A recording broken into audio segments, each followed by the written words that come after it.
is Nicole Whitney, News for the Soul, life-changing talk radio from the uplifting to the unexplained. It's a great honor to have you on the show tonight. Welcome, Deepak Chopra.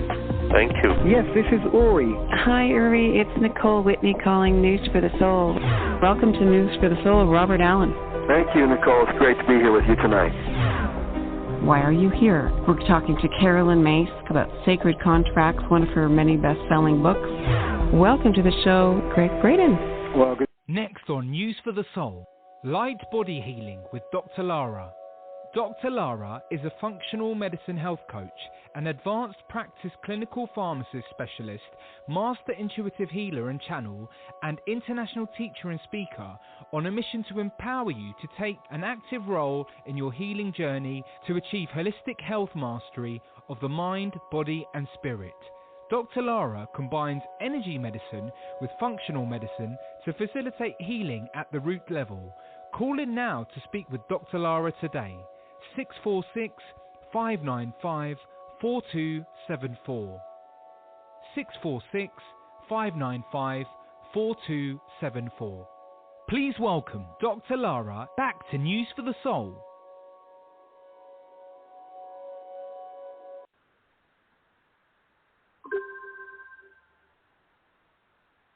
Hello and welcome to Light Body Radio. I am your host, Dr. Lara May, and today we have with us Chantal, Dawtrey, and Matthew Green. They are from an organization called Fifth Place, and they are emotional fitness experts, trainers, and coaches. And so we're just going to jump right in and allow them to introduce themselves to you and tell them we would love to know all about how you came to be these experts and coaches in this field, because it is super important, which is why I'm so excited to have you on the show today. Thank you very much. We can obviously hear who I am, so it's wonderful to be here. And yes, it's been an interesting journey. We didn't actually start out in this particular field, but learned a whole lot along the way. And the journey really starts in 2016, but I'll let Chantal say hello, and then we can sort of jump in a little bit further in terms of how we decided or how we got to be where we are. Yes, hi, I'm Chantal. So lovely to be here. Thank you so much. And yes, we've had a very interesting journey into the realm of emotional fitness, which started, in fact, in the under-resourced school space, where Matthew and I were working. And it was actually Matthew, more than myself, that really got a sense of how much trauma was evident in that space. Being a EFT practitioner, he had a resonance with the trauma, not only with the learners, but also teachers and community. And he really felt like we needed to do something about it, because when someone is traumatized, they can't learn. They're just incapable of learning. So it doesn't matter what resources you throw at the problem. If the person isn't resourced themselves emotionally, they're not going to be able to do any learning whatsoever. Yeah, and just to contextualize that, I mean, under-resourced in a developing country means you have a lot of people living on less than $5 a day. And so really it is dire. I mean, there's violence, there's poverty, there's child-headed households because HIV/AIDS has taken the parents away, literally. And it really, it was bad. And also Africa as a continent, and this talks into a little bit about what the inspiration was, is a traumatized continent. It suffers from the legacy of colonialism, slavery, and here specifically we have the legacy of apartheid. And so really trauma is a thing. And I think going into that space, we were sort of pushed right up against it. And Matthew was determined to do something about it. I was like, yes, well, you know, I'm not really into the helping space. My focus was on coaching and was on his sort of human development and growth. But Matthew was determined, and because I'm also very aligned with the education and the need for education, I said, okay, I'm going to come along on this journey and see what it looks like. And we went on this journey. We did lots of work. We've been working with groups already, but we felt that whatever it is that we needed to develop, obviously had to work with children as well as adults. Now, EFT as a therapy predominantly is quite intellectual and cognitive, and it works. You need to have an emotional vocabulary, so it's typically used in the adult sphere, and also one-on-one. It's typically a one-on-one therapy, and we needed to have something that could work both with adults and with children, and more importantly, it had to work at scale. It had to work with groups, because children were going to be arriving in groups, and also the scale of the problem is such that if you're going to do something one-on-one, it is going to take forever. And that's if we have the right number of resources, the right number of practitioners, as well as the right number of funding. And we tell this wonderful story around the levels that we're working with. So I'm going to let Matthew tell the story of the 23 to 100,000. So just south of Johannesburg is a football stadium. It's the largest football stadium in Africa. It has a capacity of 94,000. And so what we like to do is just say, well, we'll shove a few more people into the aisles and really fill it full to the brim so we get to the round number of 100,000. So if you can kind of conceptualize what that might look like, first of all, and then take a moment and imagine 23 people standing outside the stadium. And that's the ratio of psychologists to population here in South Africa. And so if you then have to imagine how long it would take for those 23 people to attend to the 100,000, notwithstanding access, financial resources, because as we explained earlier, financial resources are fairly thin on the ground, especially when it comes to this kind of thing. And so part of what well, the time too, but where we ended up is this journey that we went on, which was inspired by these challenges. We came out the other side and we developed a model, process, and tool for regulating emotion. And it works with children as well as adults. It works in groups, and it's kind of homegrown, although it has applicability across the world because we now use it across the world. But to finish the analogy of the stadium, if you take one person that's trained in this process and you put them in the stadium and everybody can see and hear them, then that one person can support those 100,000 people all at the same time. And then you really start to make meaningful shifts. You make meaningful shifts in terms of consciousness, well-being. As you know, from an energetic perspective, we really start to make a dent in this type of thing. And our dream and vision is to really see, hopefully in our lifetime, the opportunity and possibility to do something on that scale.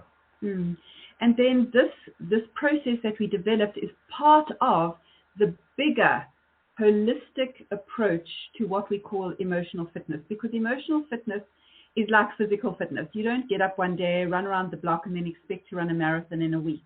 Emotional fitness is something that is a process. It's multifaceted and holistic, and in our world has 5 pillars, which we can go into a little bit later. But the shape of emotion process and what we call emotional fitness classes, or doing that kind of practice, is part of building your emotional fitness.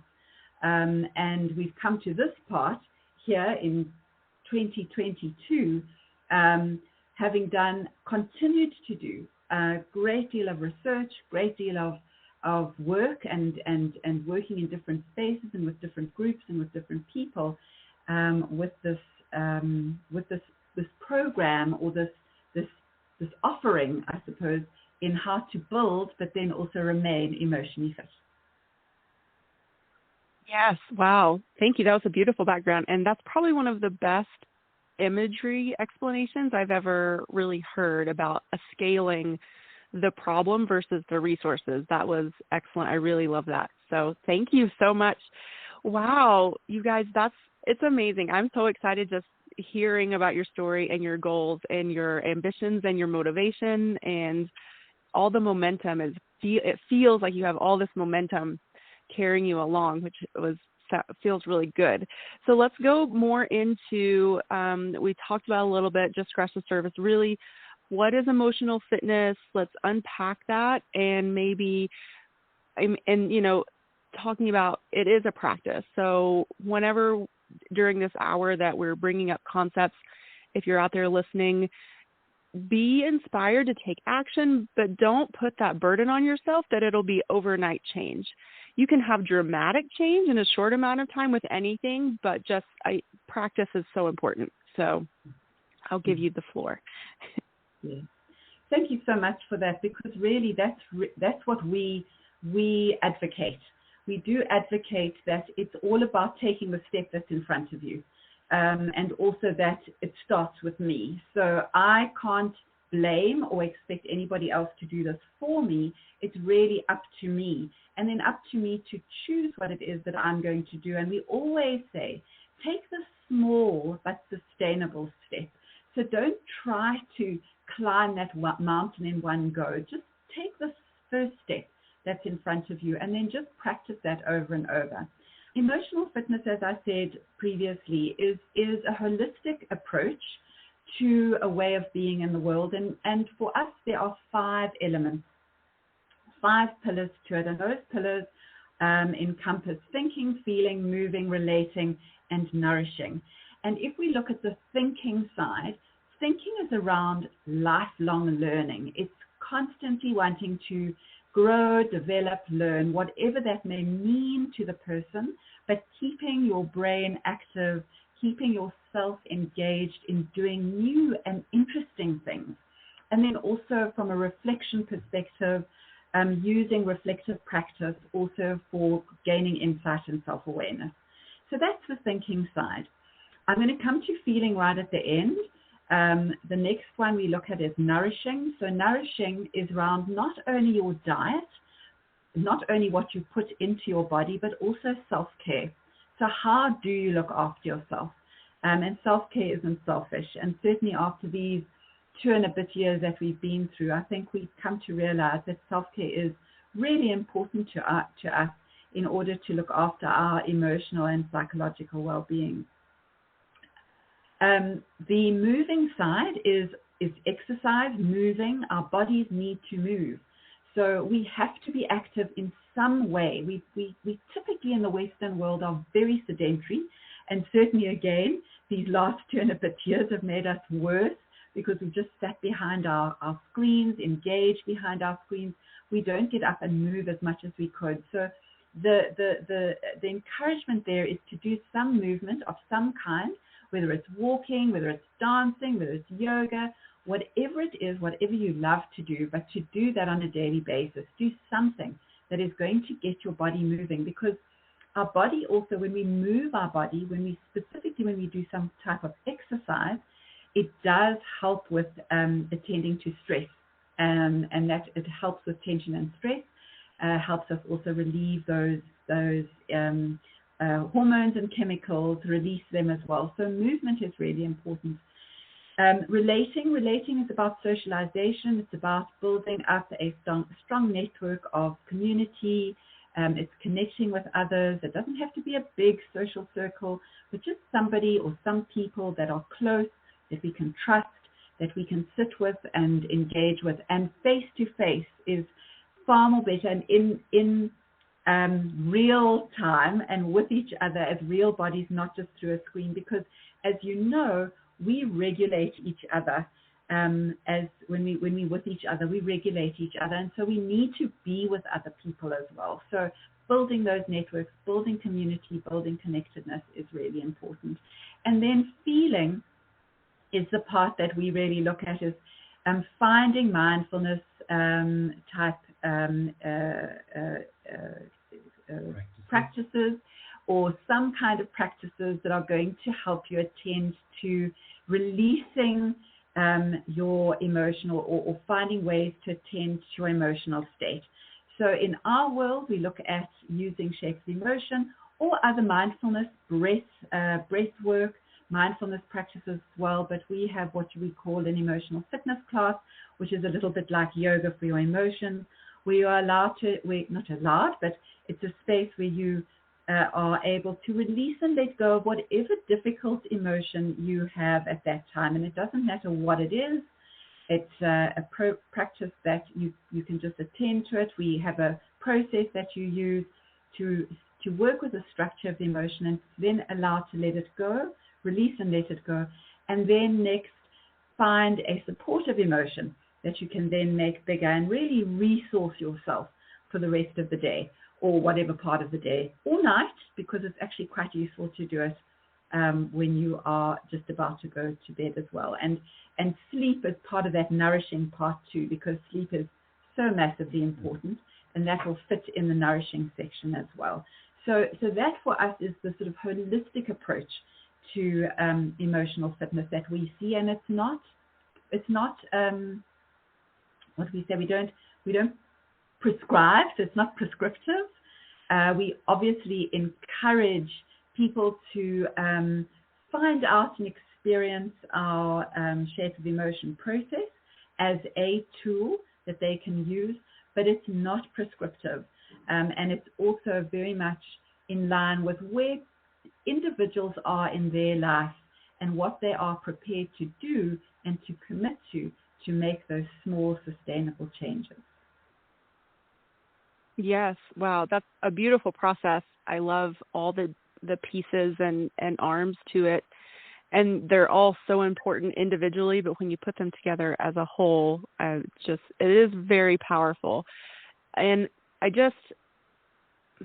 so I think we have this worldwide epidemic of the chronic anxiety, of increased stress, not knowing how to deal with it. And so many of the aspects that you brought forward can help someone in, just in the slightest little bit, like, turning that perspective. Like you said, taking that first step, like out of the dark hole, so to speak, because I know in my past I've suffered with depression and anxiety, and it's like when you're in it, a lot of times you can't see out of it. And that's what I love too, that you're creating community, and like you said, like in person, right there next to someone is really the best. And there's been amazing studies about heart coherence, and I'm sure you're familiar with those studies. I love reading about the heart math method, and how literally we create a magnetic field with our heart, and when we're in a state of coherence, we can actually affect other people and help them to change their vibration and level up. And so I love that. And I promise a question is coming. I seem to be just rambling right now. It's okay. So I guess. Yeah. Yes. So I guess my question is, and I love how you said, like, you meet people where they are. So there's not one specific, like you said, prescriptive place. But if you do have a person that is just coming to this work, they have been suffering, maybe they're, like a lot of Westerners, and I don't know if this is prevalent in your part of the world too, where we have this mindset of, there's 24 usable hours in every day, and if I'm not using them, then we start and then we do like the self-deprecating and beating up on ourselves instead of allowing ourselves that space, which I wish and I hope that someday we as a culture, we can learn to recognize that space, that free time, as self-care. But where do you suggest maybe a good place for a person like that to start? It's hard. I mean, that's a really like unwinding a lot of cultural baggage there too. I want to affirm what you're saying initially, just to see and then how the answer evolves, because, we like to use the analogy of music and notes and space between the notes. And the space between the notes are as important as the notes. Otherwise, it's just noise. And we also have a lot of parallels, or not necessarily parallels, but draw inspiration from people in the sports field, because part of the work has applicability in terms of performance, because you can assist with boosting sports performance. And sports people are very, very deliberate about taking breaks. And so they're a great example of being able to perform at an incredibly high level, but they're also incredibly aware of the importance of rest, because it's in the resting that the recuperation occurs in order for you to be able to perform at that peak, because you cannot perform at your peak consistently and constantly without the breaks. And so it would potentially be a kind of conversation in some elements around that. But again, as Chantal said, it's really just meeting the person where they are, and we're very clear about starting with what you are feeling right here, right now, in this moment. And we often use the phrase or the question, what are you feeling? As opposed to how are you feeling, because what then enables you to connect to the experience of whatever it is you are feeling. And really that's the step that's in front of us. That's the step in terms of this particular hypothetical, or maybe it's not hypothetical. I mean, well, I know it's not because we've had them. But the point being is that if you clear whatever is in front of you, then it opens up space for the next thing, and then you can attend to that and attend to that. And we have seen again and again through doing this work, and this is on an individual basis, that really it comes down to this moment by moment emotional experience. What am I feeling now? Can I be with that feeling? Am I okay to be with it? Cool. No, I don't want to feel this anymore. Then you can do something about it using shape of emotion. And we typically encourage it. We say to people, if nothing else, just take an emotional fitness class. If nothing else, go and see what it is that we do. If you're afraid to even do that and you don't know what you're getting yourself into, then just go and have a look at what it is that look at what the process looks like. So we have these little YouTube clips, and specifically around anxiety, but it gives you a taste of the process, because also we find people don't really like to do anything that they're not sure of. It's like, oh, I'm not sure of this. What does it mean? Am I going to have to talk about what I'm feeling like if I do this? And so being able to show them that this is what we actually do, this is the process that we follow, that is certainly if we do it in a group, you don't have to say what it is that you're feeling. We can work, as Matthew was saying, with that 100,000 people, every one of them feeling something different. They don't have to say what it is they're feeling. They may not even know what it is that they're feeling, because we know people get that wrong too. They're like, am I anxious? Am I depressed? Am I fearful? What is it that I'm actually feeling? So we say we don't even need you to label your emotions. Yes, labeling your emotions is great. And it's, we do. It's not that we don't think that's a good thing to do. It's great, but sometimes it can get in the way of actually attending to how we feel. So all it is to work with the emotional fitness class, or go and see what it is that we do, and then just, do it and see how that feels, because then the person gets a lived experience of an opportunity to find relief. And this is the thing that we've had so much feedback on, is that we've had people that have gone, gosh, I didn't even know that I could feel relief from that feeling. I thought that this was just something I had to live with. So that was the aha moment. So if people aren't feeling great, it's not to say that it's going to go on that they're going to have that relief forever, because we know emotions will come back again, something will trigger us again, but it's just knowing that I can find relief in a way that's going to be relatively safe, relatively easy, non-medicinal, is something that people find quite an aha moment. Mm-hmm.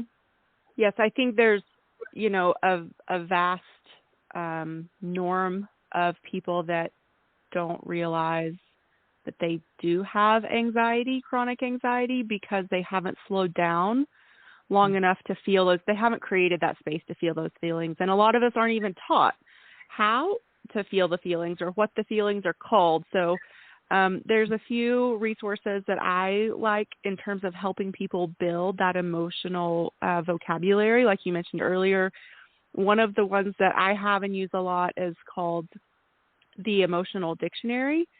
And then there's another one called the Book of Human Emotions. And then there's another one called the Emotion Thesaurus.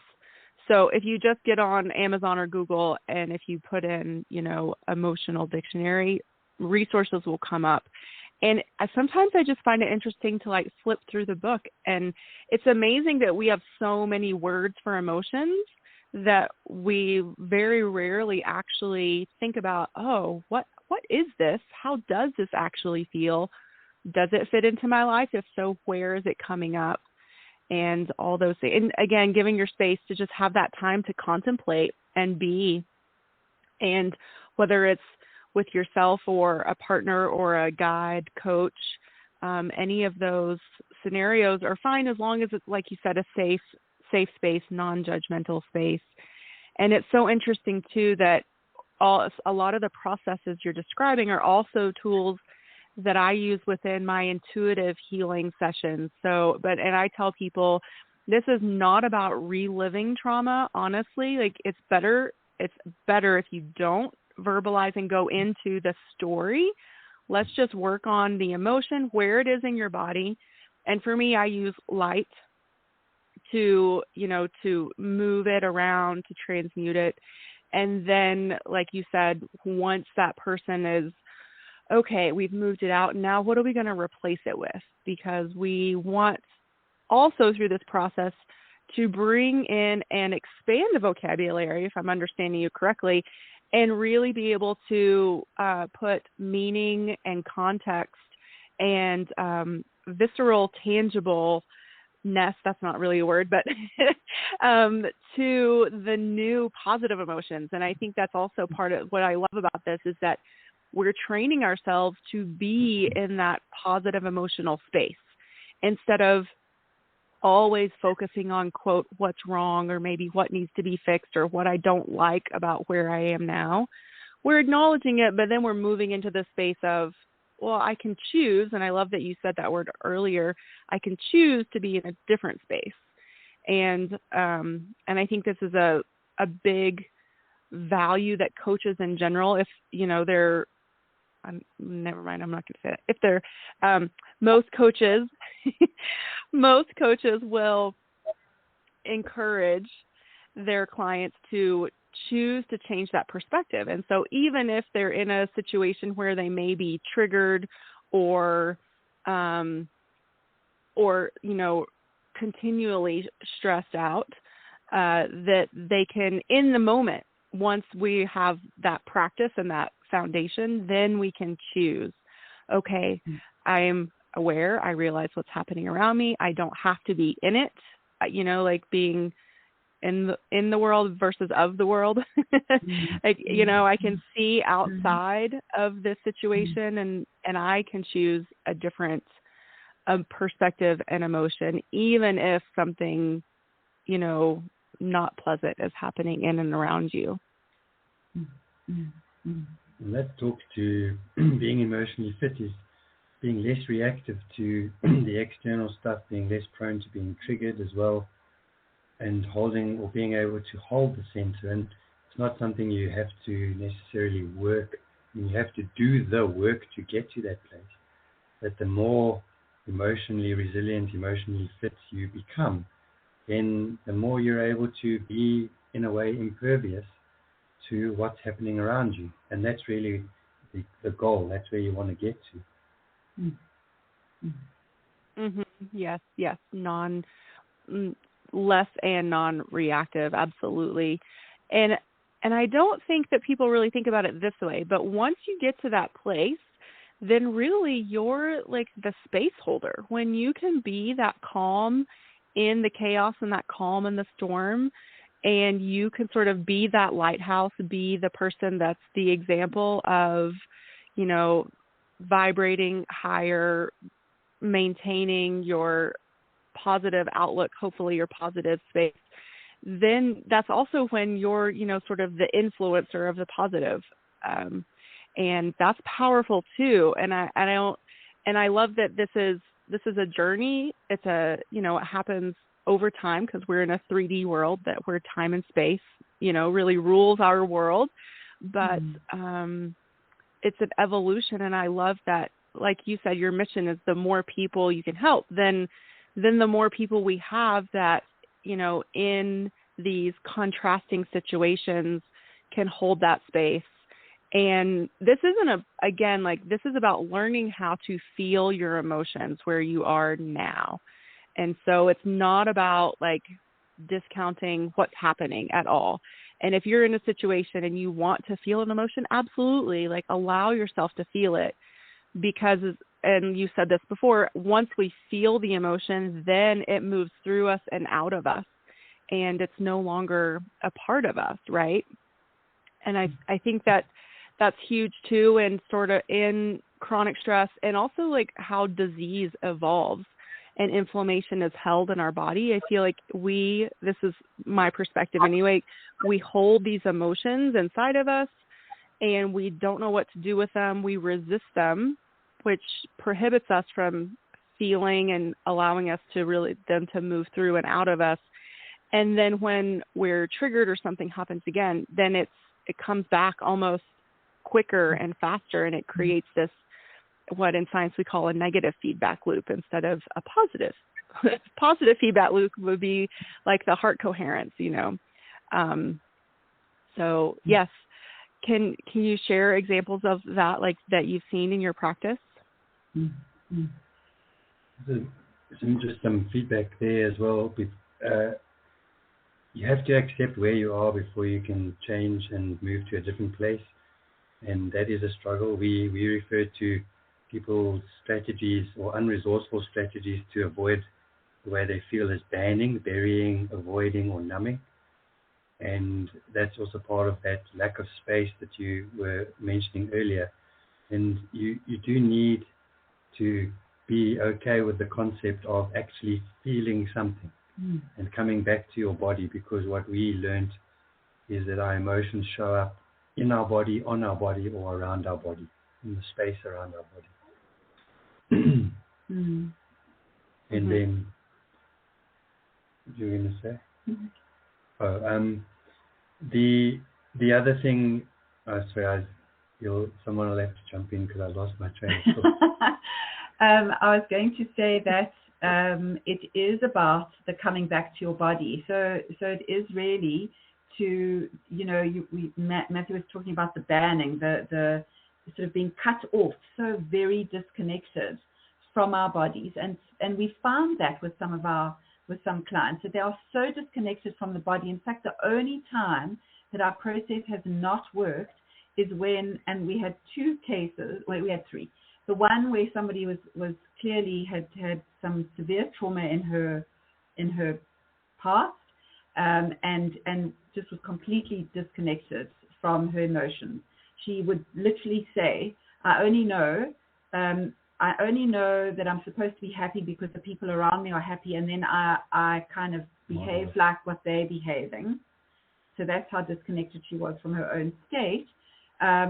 But two others weren't able to access and utilize the process because they were consistently in their head. I mean, they couldn't connect to their body. So their head would take over. And when I say the head, they were constantly overthinking. What am I doing? Why am I doing this? What am I seeing? They couldn't relax into the process and just trust it. It just was so difficult for them to do that. And there's an irony in that, because the tendency to live in your head is as a result typically of an emotional trauma. So isn't that, yeah.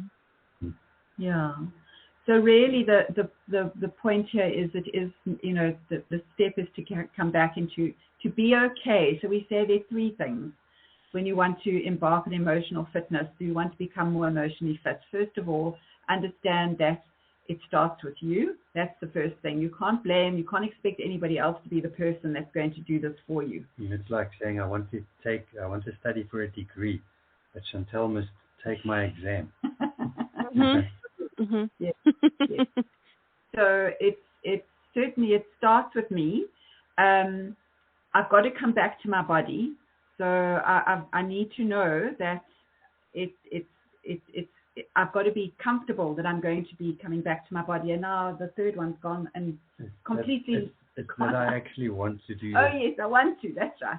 So I really want to do this, because we know that when it comes to any change, especially adaptive change, that it's going to take time, effort, and energy, and sometimes, you know, we kind of want the change, but we don't really want to put in the effort, and there's no judgment in that.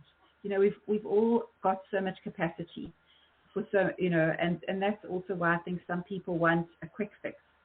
They want a quick fix because, like, it's become almost untenable. But at the end of the day, they're like, I really don't know if I've got the capacity to add this to my list of things I need to do today, which is what you were saying earlier about that, you know, I've got so many 4 hours in a day and I've got to use them to the best of my ability. And so it's in that state where you really need to be like, yes, I definitely want to do differently in the world, and then to be able to make the commitment again on a more sustainable step. Mm-hmm. So I've gotten to the point with my clients where we go at the beginning of our working together, we go through a calendaring process, especially for those that are very, you know, structured in their schedule. Let's just call it, let's just refer to it that way. And I encourage them, if not say, you know, you schedule your time for exercise and you schedule your time to go to work or do whatever it is that pays your bills. You have to schedule your self-care time. And I say, I want you to decide when that's going to happen and what that's going to look like, and do it. And I do it a process like once a week at the beginning of whatever that week is for them. And part of this also is to, once you plan and you decide that at the beginning, then it takes the decision fatigue out for the rest of the week. And so, yes, things will come up, but when you've already created that space, you've already made plans to have the kids taken care of or in school or wherever they are, you know, maybe your spouse is doing something else too. You have set aside this time for yourself, and you've said, okay, today it's going to be meditation, and not judging yourself about how the meditation goes or what it looks like, but just giving yourself that space to, because this is something else we do a lot too. Like, we're like, oh, I'm not a good meditator because I can't completely quiet my mind. How many humans on the planet actually ever completely quiet their mind? I'm going to say 0. Because it's just not how our minds evolved and are created. But the magic in meditation, again, is the space between the thoughts, because the more you meditate, the longer that space will get. And so anyway, yes, just start to plan for that self-care time, for that reflective time. It doesn't have to be, I mean, ideally, I would love it if everyone meditated every day, but it doesn't have to be that. You know, maybe you meditate on Mondays, and then on Tuesdays, you allow yourself a hot bath.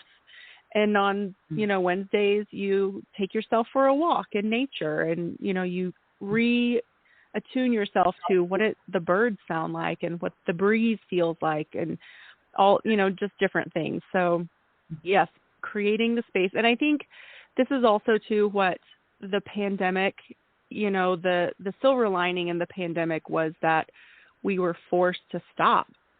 And for a lot of us, that brought up emotions. For a lot of us, that brought up, oh, wow, I didn't realize how burnt out I actually was.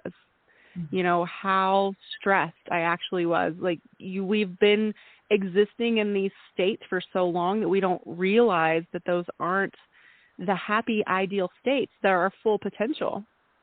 And I think that has a lot, this great resignation that's especially happening, you know, in the Western world, is because people have reprioritized, and they want to find something that makes them happy, and they want to find a way to live where they do have the time and the space every day to at least do something for themselves, instead of being so jammed up with doing for everyone else but themselves. I think that it's in the name of what we are. We are human beings and not human doings. To be a little bit light about it. And I think, you know, hearing how you just described that so wonderfully. It's about reclaiming the being part of who we are. And also about coming back.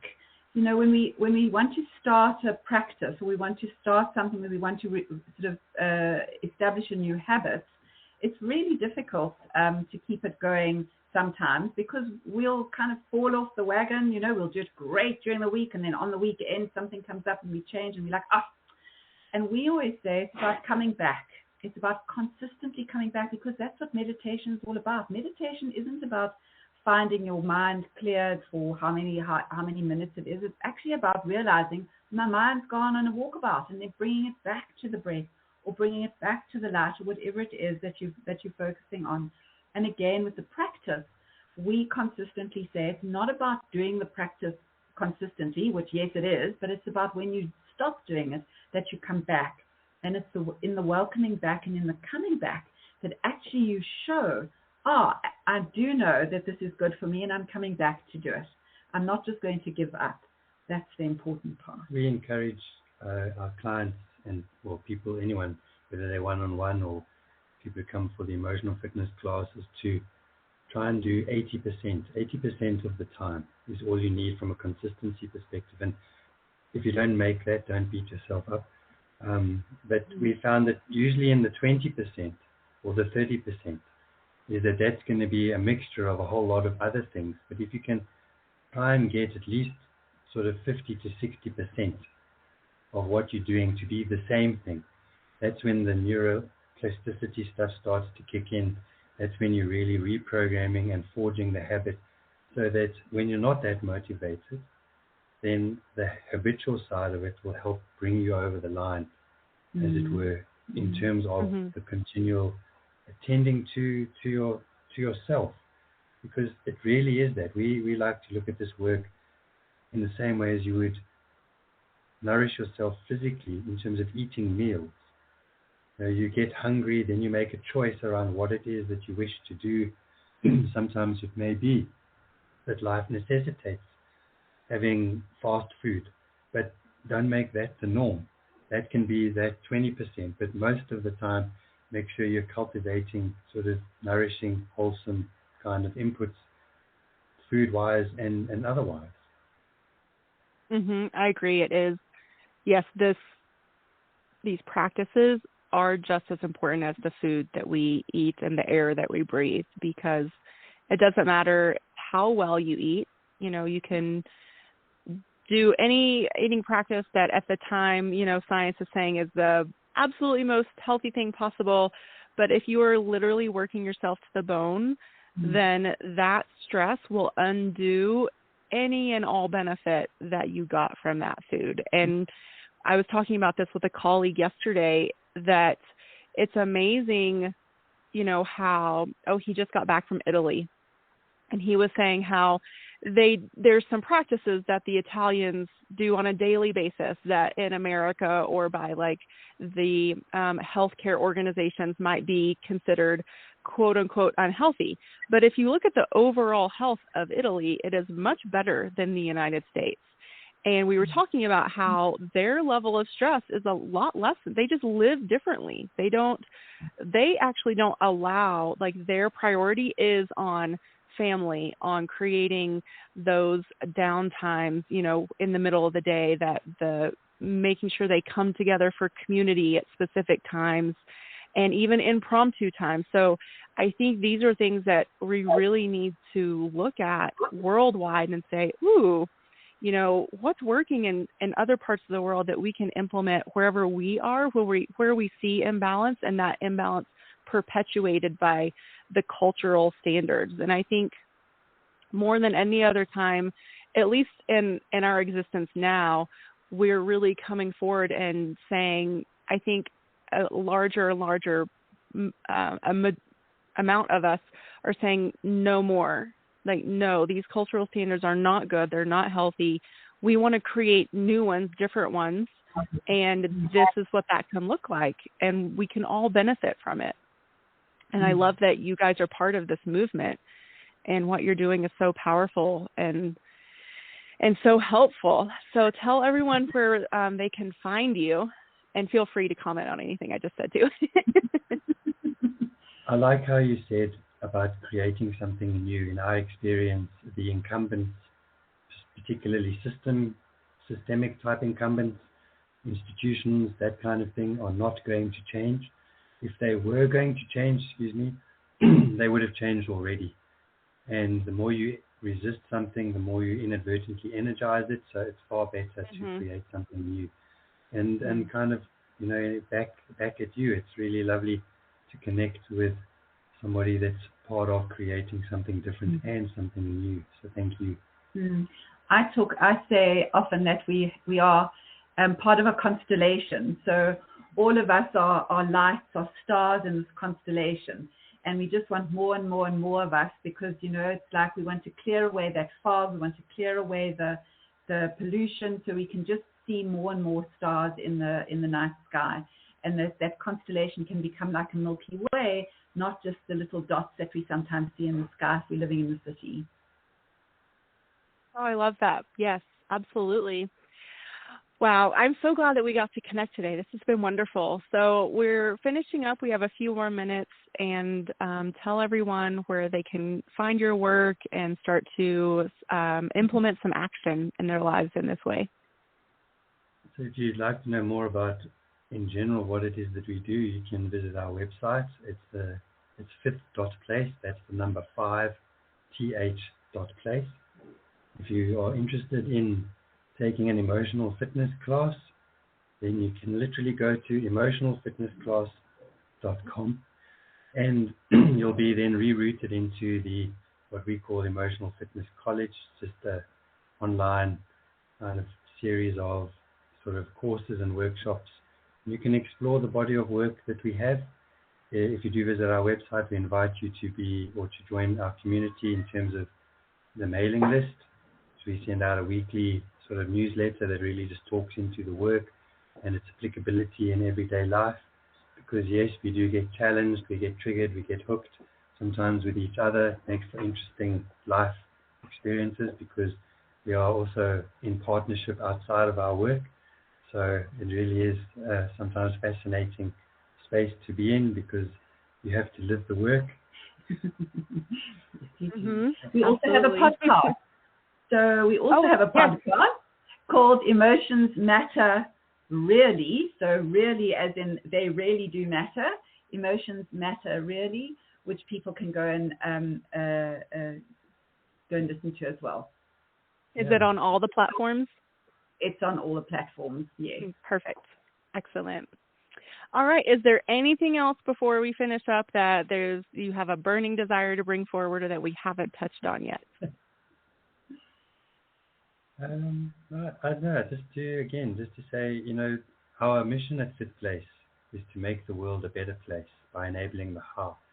And that's how to feel less stressed, how to feel less anxious, how to sleep better, how to be calm under pressure, and so on and so on. I mean, I'm pretty sure everybody's got their own versions of how. And it's just to say thank you for the opportunity to share an aspect of what it is we are and what it is we do, because we're all in this together.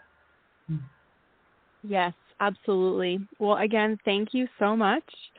And I'm going to have the links that you just spoke about posted on my website and the show notes page. So if anyone's looking for those links, they can go to drlaramay.com/podcast, and it'll be the most recent posting. Well, or the posting that's dated around 7:20 to 7:25, because this episode is going to be aired this week on the 22nd. And then once it's aired live, then it gets reposted to my website with all of the show notes and links. So anyway, so that's drlaramay.com, and you can see the podcast link in the main menu. So again, thank you all so much for being here today. Thank you for joining me. You're amazing guests and doing amazing work. And I'm sure we'll keep in touch as your work grows and evolves. And if there's anything specific that you would love to come back and talk about, and we can really unpack something specific in the work too. I love doing that with guests. We bring you on, we give you the broad overview, and then later we do follow-up episodes on more specific aspects. So again, thank you, and have a good day, everyone. Thank you. Bye for now.